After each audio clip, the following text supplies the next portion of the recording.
almost there. No way. What is this? You're tuned in to the Eyes Open podcast, where secrets aren't safe and we see it all.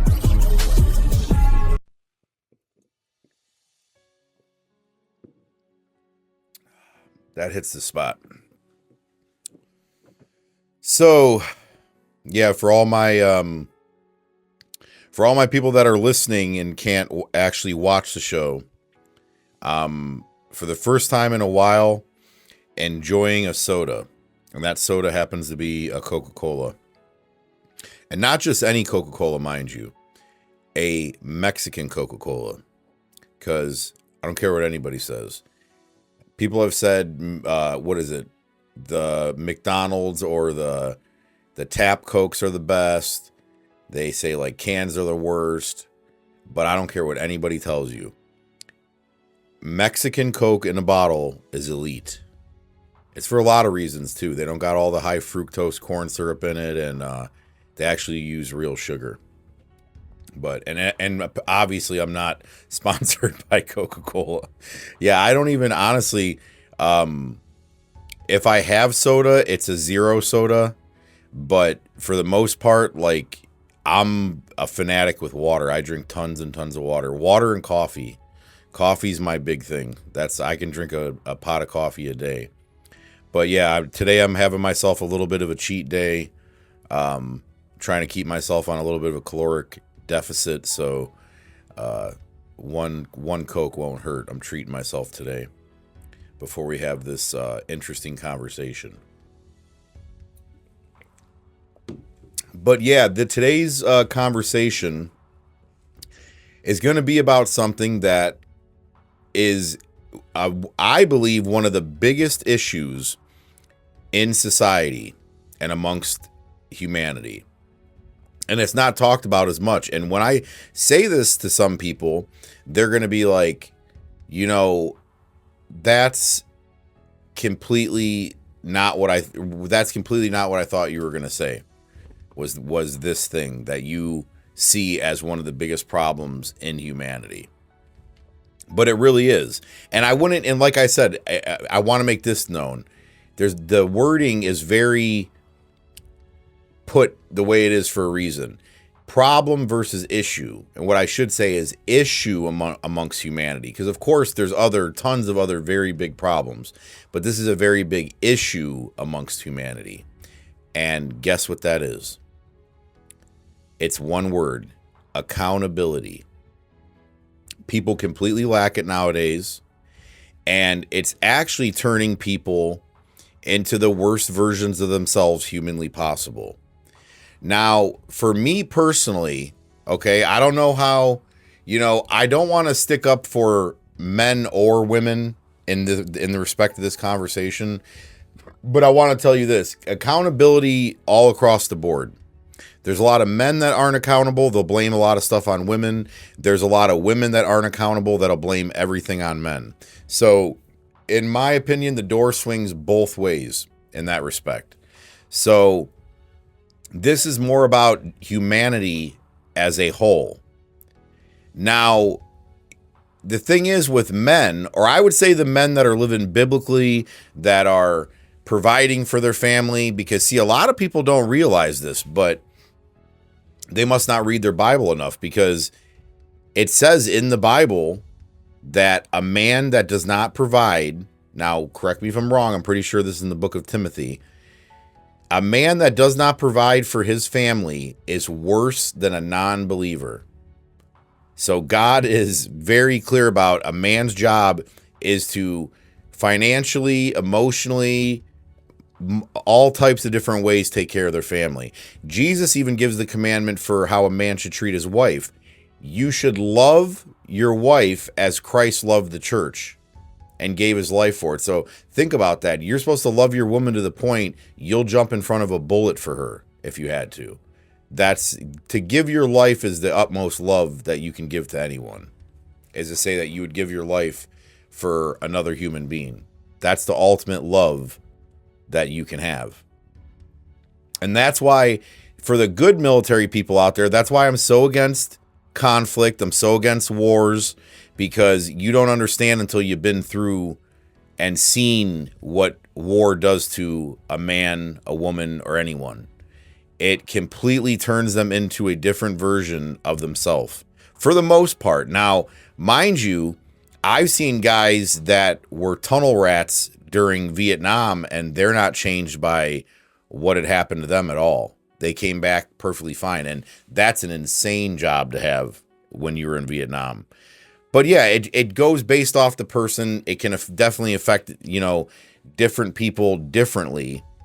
But that's just the point that I'm making, is if you understood what war does to people, you wouldn't want the people that understand, or let me phrase it this way.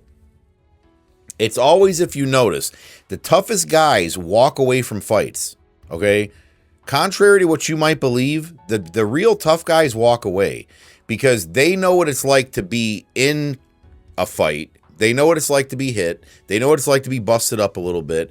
And they might not want to have to deal with that day, and say, hey, you know what? I don't feel like getting beat up, beating you up. All right. So they walk away from conflict.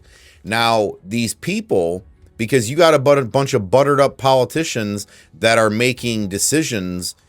So essentially, you got a bunch of cowards that are making decisions for the people that are actually going to have to put up with it, and the ones who actually will have to fight the fight.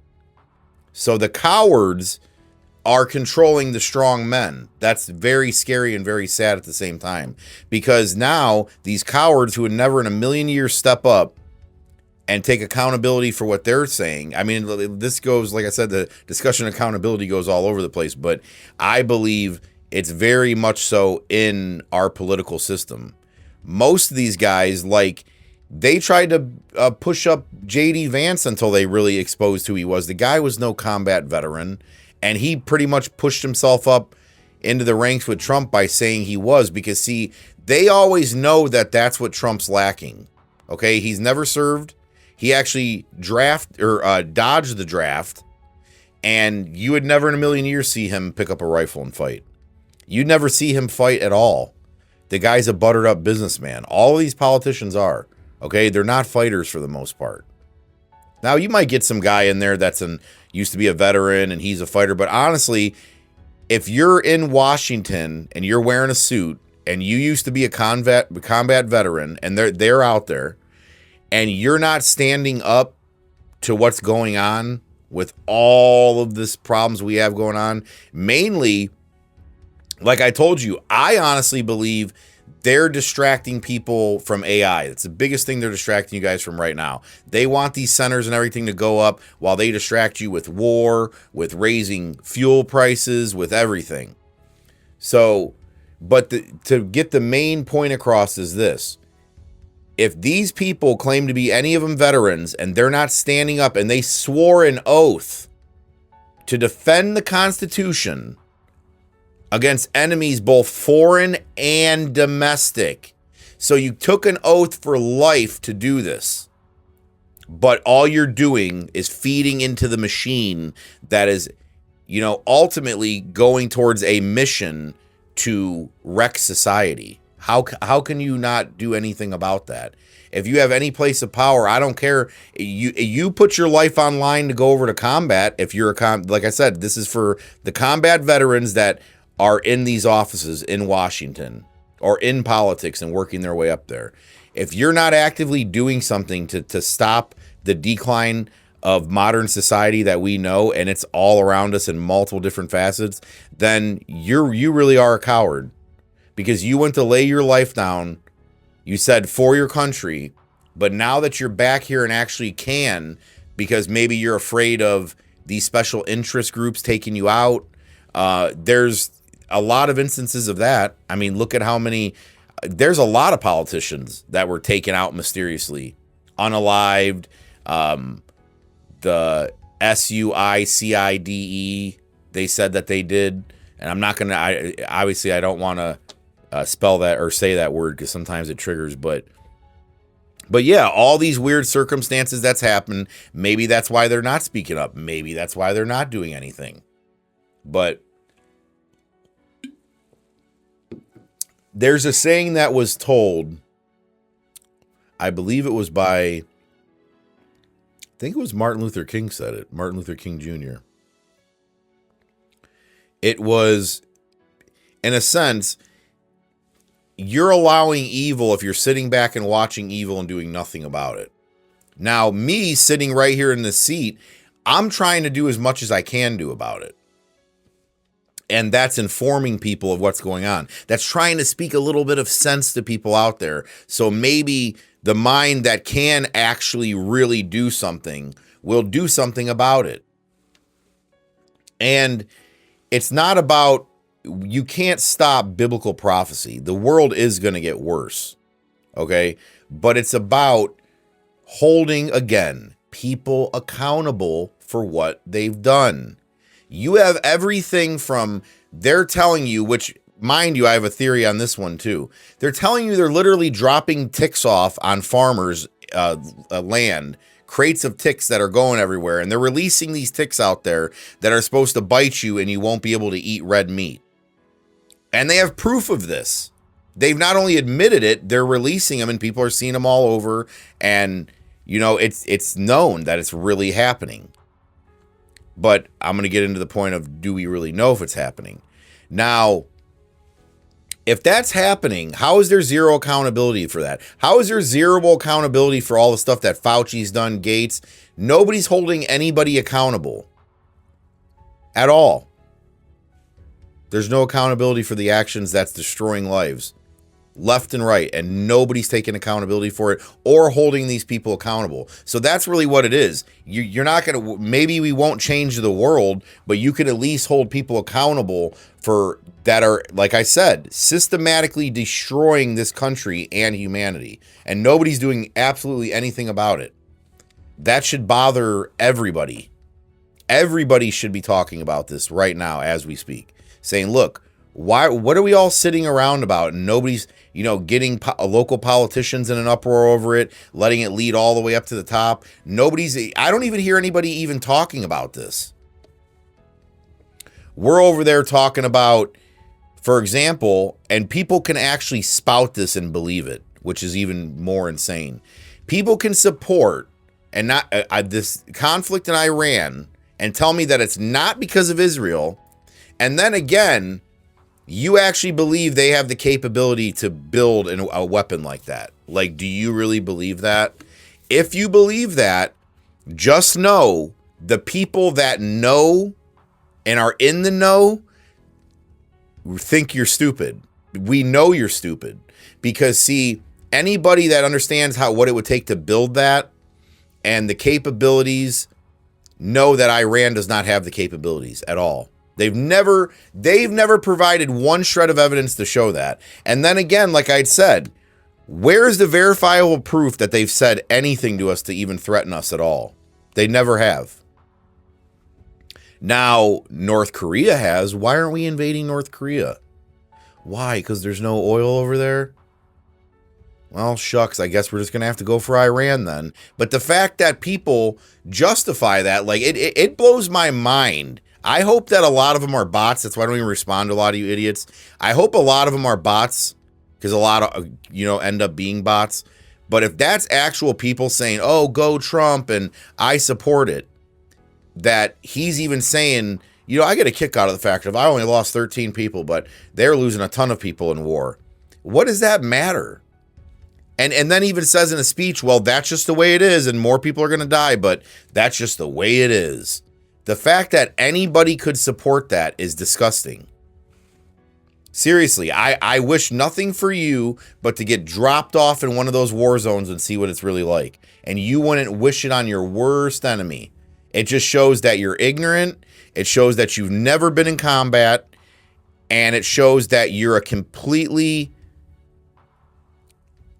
self-absorbed. I mean, it's hard to even explain what this. There's so many things I can explain about a person who would support this because you're so selfish that not even selfish because you're not even benefiting from it. The people that are benefiting from it are the masters that puppeteer all you people. They're the ones that are benefiting from this. How are you benefiting? You're not getting cheaper gas. You're not getting anything for defending this bullcrap. But If anything, you're doing it to escape the accountability that you voted for that.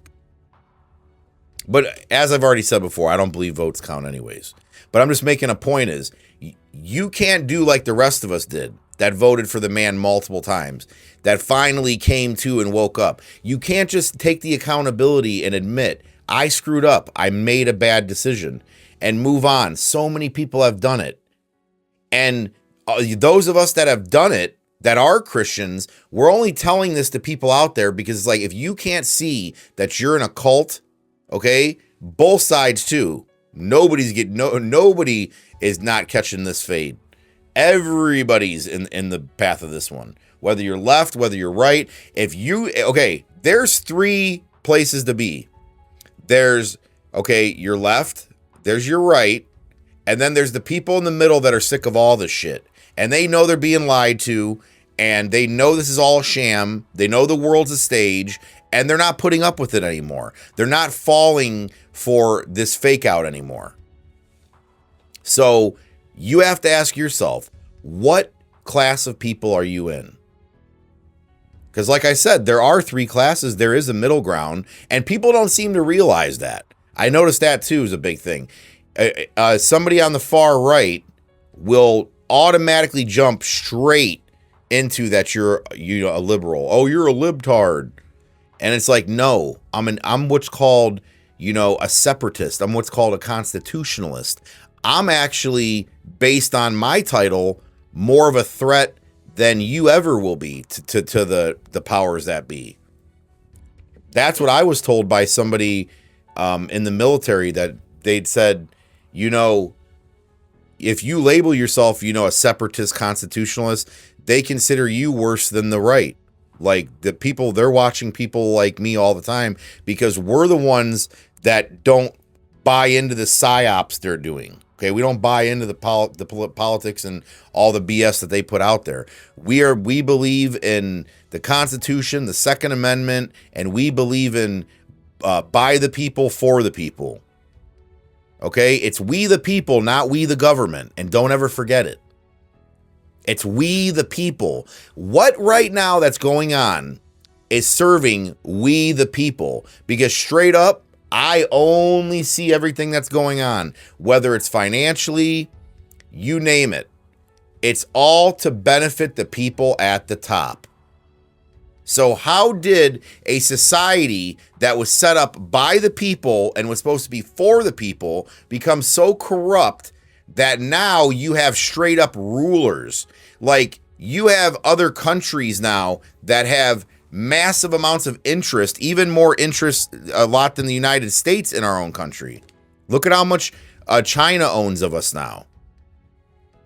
So people need to wake up and take accountability for what's going on and hold people accountable. That's the word for today, ladies and gentlemen. Accountability. It needs to be more present and needs to be discussed. And I'm just being honest with you when I tell you this. Those of us men, like I was saying, that actually do take care of families, it's our financially and every other type of way you can imagine. We have to take accountability. I have to take accountability. If I'm wrong, I admit it. If somebody says I did something wrong, I'll admit it. But guess what? I can't afford to be wrong. Do you want to know why? If I'm constantly screwing up and I'm constantly wrong, then my family would be in the streets. Okay? I want to be able to provide the life that I do for my family. Okay? So there is no, oh shoot, I screwed up. We have to kind of do our best not to screw up, men that are in the position I'm in. Because it's like, I'm sorry I screwed up isn't paying the bills. You got to make sure that you're on top of everything. And I did that from a very young age to make sure my family was set up. So what I'm saying is, people in my position, I take my accountability. I'm a type of person, I've had people reach out to me and show me some stuff that I've talked about and I was incorrect about. I admitted I was incorrect. I have no problem admitting when I'm wrong. But I'll tell you what, and it's already proven in what I'd said. It's proof. I voted many a times for somebody that I can't even believe it's the person that I'm seeing now. But I've taken accountability for that. But as I'd said, a lot of us strong men, and that's another thing they're trying to phase out. They want to get rid of. There was literally somebody was talking about, I heard it on the internet. They were saying about people need to downsize. Now that's another thing they're pitching on you guys. Oh, you don't need to make more money to live in a house. Get a house without a dining room. You don't need to sit at the table with your kids. And they're pushing, they're trying to completely, totally rip apart the family unit. And like I'd said, the big thing that stands right in the middle of that is accountability, because if kids aren't being held accountable for their actions, they turn out to be shitty individuals. If adults are not taking accountability for if they're screwing up, then it's a perpetual motion of just screwed up events that happen after that affect all kinds of people. See, as adults that work jobs or run businesses or do all types of different stuff, if we screw up, there's consequences. Okay? There's accountability. You best believe that. But what's funny is there's no accountability for the people at the top. They do some horrendous things. And guess what? The federal government gives them a sweetheart deal. Not you and me. They'll throw you in jail for freaking years just for stealing a damn candy bar nowadays. But these people can operate with impunity and they don't serve no jail time or anything. So that's what I want to know is, when are we going to ourselves start holding people accountable? Like with me, if you're one of these types of people that can't admit when you're wrong, that can't, because I'll absolutely apologize. People that know me know if I'm wrong in something, I would hit somebody up and say, hey, I'm sorry, I apologize. And that would be that. And we'd move on. I've never understood why people have that issue to just, if you're wrong sometimes. Everybody's wrong. We're human. But some people are so bullheaded, they'll watch a whole freaking ship sink, literally, just to keep from saying that they're wrong. That's how bullheaded some people are. But until we as humans start taking accountability for our actions and we hold other people to it, it's never going to stop. That's why, like I was saying, I'm the type of person, if you take no accountability for your actions and you've done some seriously dirty stuff to me, dude, you're cut off like an amputated limb that's about to give me gangrene and unalive me. That's how fast you're getting cut off. As fast as possible, cut it off, Doc. Seriously, I don't play around with that. I ain't got no time for it. You will find people that will have accountability. You will find people in your life that will give you true, genuine love. And there's no reason for you to accept any less. You can love everybody, but it doesn't mean that you have to keep everybody around you. And that's just the way it is. But people need to understand that this is something that does need to be talked about, because I believe, especially with the youth, it's not being explained enough. So you got youth with no accountability growing up to be adults with no accountability. And nobody's seeing accountability. No, even the adults now, from adults to the kids to all around, no accountability. So my question is, when is that discussion going to be had?